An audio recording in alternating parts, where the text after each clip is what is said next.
பெண் அரசியல் புத்தகத்திலிருந்து. ஆண் பெண்ணுக்கான உலகம். பலம் ஆளுகின்ற அதிகாரங்களால் ஆட்டி படைக்கப்படுகின்ற இந்த வாழ்க்கை முறை மாற வேண்டும்.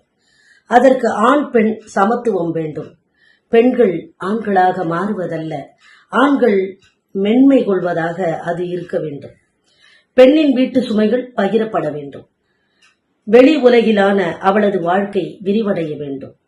பெண் தன்னை பீடித்திருக்கும் பல மாயைகளிலிருந்து விடுபட வேண்டும். பொதுவெளி எங்கும் பெண்களால் நிரம்ப வேண்டும். பெரும் பொறுப்புகளை பெண்கள் ஏற்க வேண்டும்.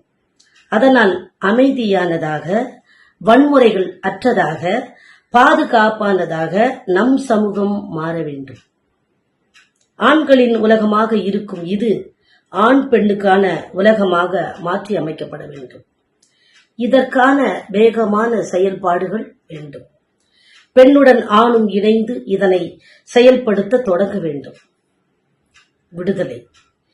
எங்கு வெளியில் சென்றாலும், கூட்டங்களில், விழாக்களில் கலந்து கொண்டாலும் பிரத்யேக ஒப்பனைகளோ அலங்கார ஆடை அணிகலன்களோ தேவையில்லை என்று மாறுவது பெண்களுக்கான எத்தகைய விடுதலை?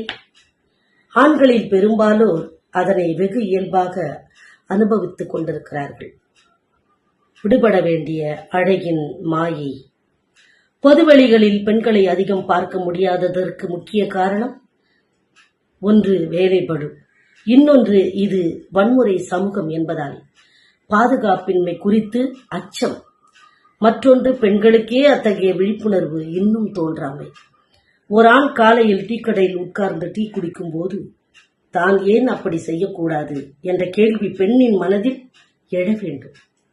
இந்த சமூகத்திடமும் ஏதோ 4 பேரிடமும் எப்போதும் பெண்களுக்கும் இருக்கும் பயம் தொலைய வேண்டும்.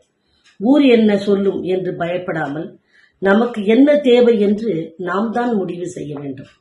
அப்படி ஒரு முடிவு பெண்கள் எடுத்தால் இதற்கு ஒரு விடிவு வரும். எக்காரணம் கொண்டும் பெண்கள் இரட்டை சுமை சுமக்கக்கூடாது. பெண்கள் வெளியே வேலைக்கு போனால் அங்கு ஆண் பெண் இருவரும் வீட்டு வேலை செய்ய வேண்டும். வீட்டு வேலை என்பது ஊதியமற்றதாக, பெண்ணை சுரண்டுவதாக இருப்பதால் அதற்கு ஒரு ஊதியத்தை மனதளவிலாவது பெண் நிர்ணயித்துக் கொள்ள வேண்டும். இந்த நம்மீதான சுரண்டலை பெண்கள் தாம் முயன்று மாற்ற வேண்டும். பல காலமாக ஆண்கள் ஒரு சொகுசு வாழ்க்கைக்கு பழகிவிட்டார்கள். அதிலிருந்து அவர்கள் மெல்ல மெல்ல மாற்ற வேண்டும். பொது வெளிகளில் பெண்கள் வர வேண்டிய அவசியம் புரிந்த பிறகு வெளியில் வர நாம் தயங்கக்கூடாது. நவீன வசதிகளை பயன்படுத்தி காலையில் ஒரு சமையல், பிறகு இரவு வரை நம்மை பணிகளினின்றும் விடுவித்துக் கொள்ள வேண்டும். இரவு நேர சமையலை ஆண்கள் செய்ய வைக்க வேண்டும். எதுவும் புதிதாக செய்யும் போது விசித்திரமாகத்தான் இருக்கும், பிறகு இயல்பாகிவிடும். 2 சக்கர வாகனங்களை பெண்கள் ஓட்டுவது என்பது ஒரு காலத்தில் நினைத்து பார்க்கவே முடியாத ஒன்றாக இருந்தது. இப்போது சென்னையில் பாதிக்கு பாதி பெண்கள் 2 சக்கர வாகனங்களில் செல்வதை பார்க்க முடிகிறது. இப்படித்தான் நல்ல மாற்றங்கள் நேரும். துணிந்து யாராவது ஒருவர் முயன்றால் அடுத்த நிறைய பேர் பின்னால் வருவார்கள்.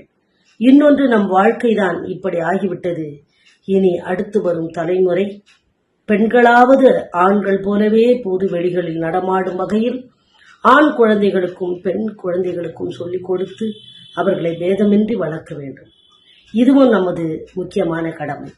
இவற்றையெல்லாம் நாம் செய்தால் அடுத்த தலைமுறையில் பொதுவெளியெங்கும் ஆணும் பெண்ணும் சரிசமமாக நிறைந்து காணப்படுவார்கள். கற்பனை செய்து பாருங்கள், எவ்வளவு பெரிய மாற்றத்திற்கு, சமத்துவத்திற்கு நாம் முன்னோடியாக இருக்கிறோம் என்பதை. இன்னொன்று, பெண்ணுக்கானவை என்று பெண்ணின் மூளையில் திணிக்கப்பட்டுள்ள அழகின் மாயைகளின் என்றும் பெண்ணை விடுவிக்க வேண்டும். வயலில் வேலை செய்யும் பெண்ணின் தோற்றத்தில், ஒரு சுகாதார தொழிலாளியின் தோற்றத்தில், ஒரு சித்தாள் பெண்ணின் தோற்றத்தில், இப்படி விளிம்பு நிலை பெண்களின் தோற்றத்தில் பூச்சிகளின்றி பெண்கள் எல்லோரும் இயல்பாக இருக்க தொடங்கினால் சமூகத்தில் சமத்துவம் ஏற்பட அது மிகப்பெரிய காரணமாக இருக்கும். காசு கொடுத்து பொருட்கள் வாங்கி அவற்றை நம்மீது ஒட்டிக் கொள்வதால் கிடைக்கும் மரியாதையை கேவலமென்று நாம் உணர்ந்து அவற்றை தள்ள பழக வேண்டும். எளிமையில் நாம் பெண்கள் ஒவ்வொருவரும் காந்தியாய் மாற வேண்டும். தெளிந்த அறிவுடன், நிமிர்ந்த ஞானத்துடன், செருக்கின்றி மிக இயல்பாக, எளிமையாக பொது வெளிகளில் ஆண்களுடன் பழக முற்பட வேண்டும். எனில் பொது வெளிகளில் ஆண்களுக்கு போலவே பெண்களுக்குமானதாக அந்த பொதுவெளி அமையும். அச்சம் தவிர்க்க வேண்டும். அதே நேரம் எளிமையை கைக்கொள்ள வேண்டும். வணக்கம்.